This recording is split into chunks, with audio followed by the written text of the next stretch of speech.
Alors maintenant, on va parler du principe de superposition et de sa variation complexe. Donc principe de superposition et conséquences.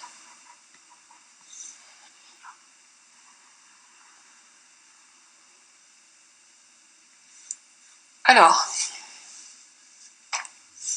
le principe de superposition, ça permet de ramener l'étude d'une équation différentielle où le second membre est complexe, par exemple la somme de plusieurs termes de la forme polynôme fois exponentielle, à des équations différentielles dont le second membre est simple, comme dans le paragraphe d'avant, 1,4,2, où c'est polynôme fois exponentielle. Et ça utilise de façon fondamentale que l'équation différentielle est linéaire. Donc, proposition, c'est le principe de superposition. Principe de superposition.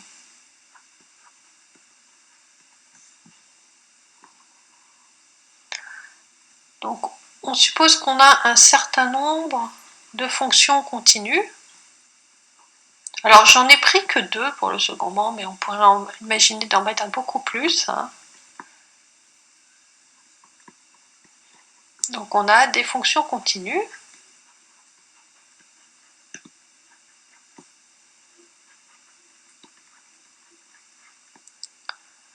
Et puis, on a des scalaires qui sont dans R ou dans C. Et on s'intéresse à une équation différentielle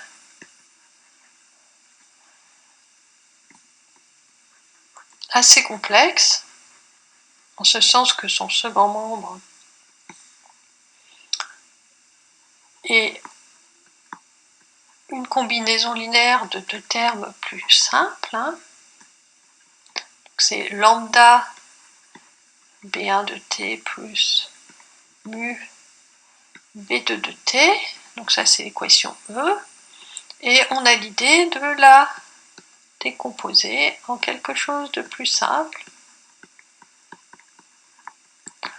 Donc la première c'est y' plus a de t, y égale B1 de t, et la deuxième c'est y' plus a de t, y égale B2 de t. Ok ? Alors ce qu'on a, c'est que si on sait résoudre les 2 dernières équations différentielles qui sont donc les plus simples, on sait résoudre la première. C'est-à-dire que si y1, enfin on sait trouver une solution particulière tout au moins, et après on sait comment trouver l'ensemble de toutes les solutions. Donc si y est solution de E1 et y2 solution de E2, alors lambda y1 plus mu y2 est solution de E. Alors il y a une chose à laquelle il faut faire attention, c'est qu'on n'est pas en train d'ajouter tout dans les équations différentielles. Il y a toujours le même coefficient A dans ces équations différentielles, coefficient variable. C'est juste le second membre qui va varier. Alors, il y a un petit commentaire dans le poly qui dit que, eh bien là, on somme deux seconds membres, B1, B2, enfin une combinaison linéaire de 2 seconds membres, bien gentiment. On pourrait imaginer de faire des sommes infinies, et c'est par exemple ce que font les physiciens quand le second membre c'est un signal, eh bien c'est un signal périodique, ils peuvent décomposer en somme infinie de signaux sinusoïdaux, et donc ils se ramènent à ne résoudre que des équations simples dont le second membre est un membre sinusoïdal. Alors, on va démontrer ceci.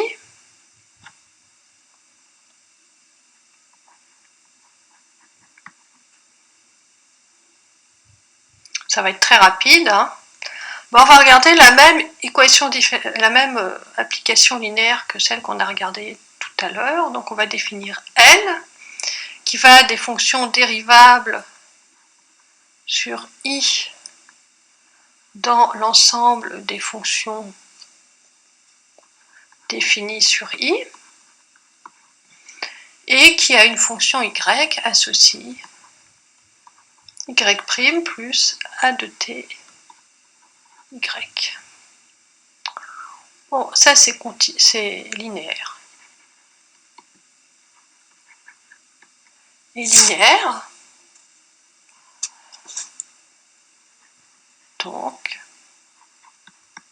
alors en fait, je vous arnaque, il faut vérifier que c'est linéaire. Hein. Linéaire. En effet,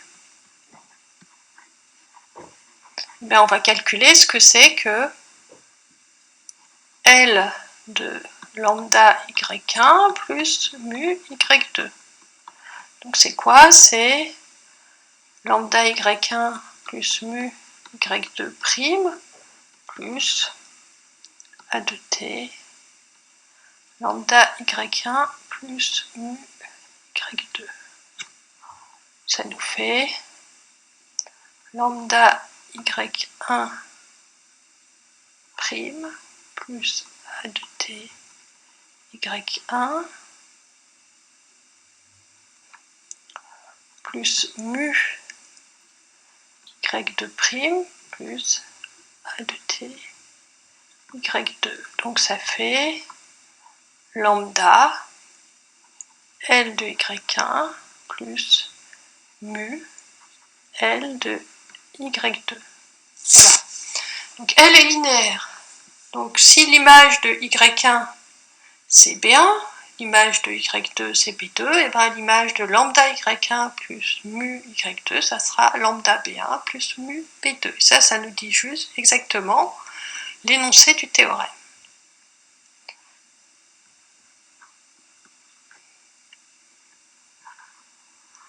Donc exemple, quand est-ce qu'on va utiliser cet énoncé, hein? Alors je ne vais pas traiter l'exemple, hein, mais vous avez dans votre poly comme exemple, hein, alors je vais reprendre le même que dans le poly. Bon, je vois qu'il n'y en a pas, mais bon, par exemple, hein, y' plus 5y égale e puissance t plus 4 puissance 5t, hein, et bien on peut utiliser la méthode du paragraphe de la section d'avant pour résoudre quand le second membre c'est e puissance t ou quand le second membre c'est e puissance 5t, et après on fait une combinaison linéaire des solutions.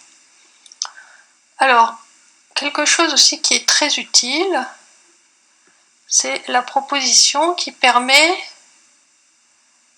de se ramener à des exponentielles quand c'est des fonctions sinusoïdales, donc du réel au complexe. Voilà.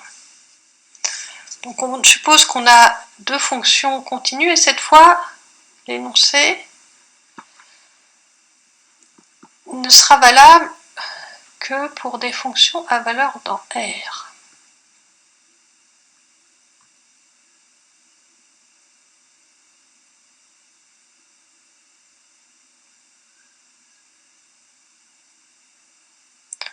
Pardon, l'énoncé est mal. Je suis en train d'écrire un énoncé faux. Alors, A va de I dans R.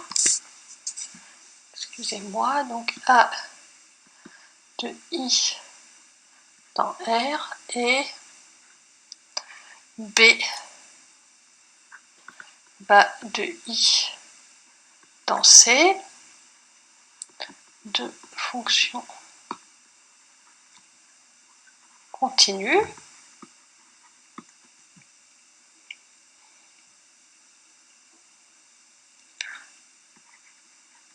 Alors, une fonction f est solution de y' plus a de t y égale b de t, si et seulement si, la partie réelle de f, et pareil pour la partie imaginaire de f, et solution de y' plus a de t y égale ré de b de t, ou respectivement y' plus a de t y égale partie imaginaire de f. Bon, ça se démontre à peu près pas très différemment de la proposition d'avant, et plutôt que de faire la démonstration, qui est vraiment calquée sur le même modèle, on va regarder un exemple.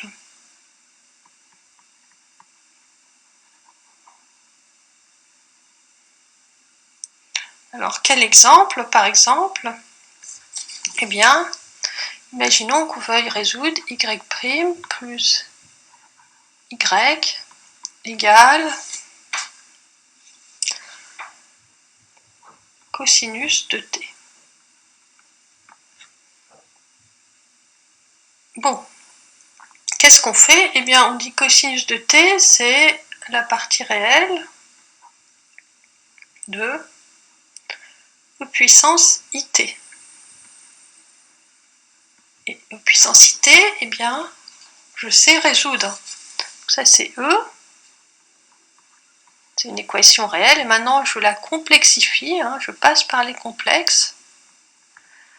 Et donc je regarde y' plus y égale e puissance it.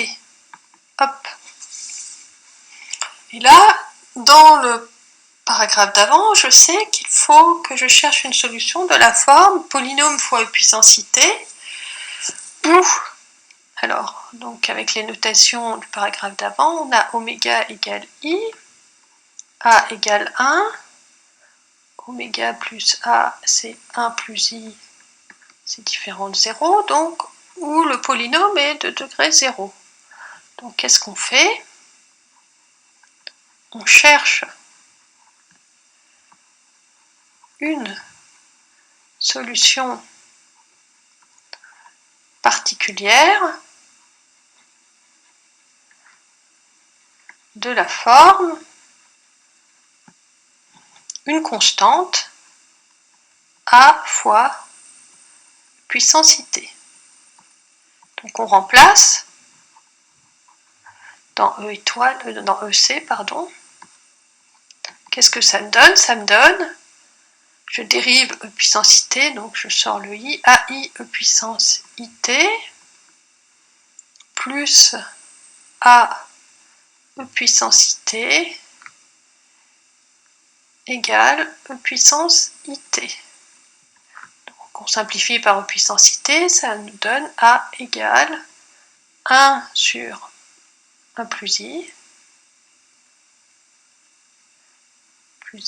c'est-à-dire 1 moins i sur le module de 1 plus i, c'est-à-dire sur 2.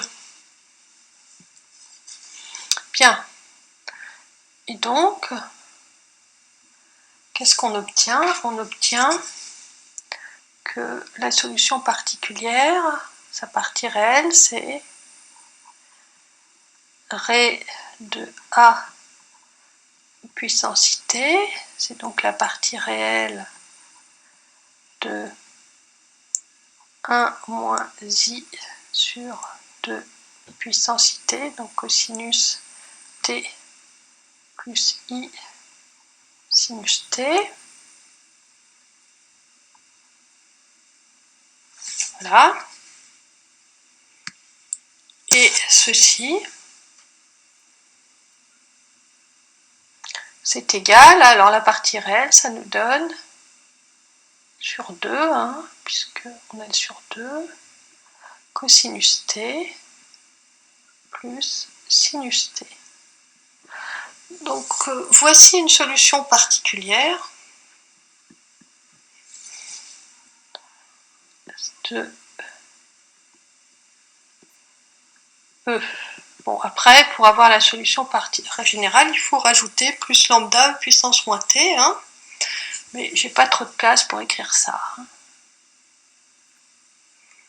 Et je me rends compte que j'ai pas résolu la bonne équation, excusez-moi, j'avais mis un 2, donc je vais enlever ce 2, hein. Voilà l'équation que j'ai résolue, hein, égale cosinus t. Désolée de ce lapsus.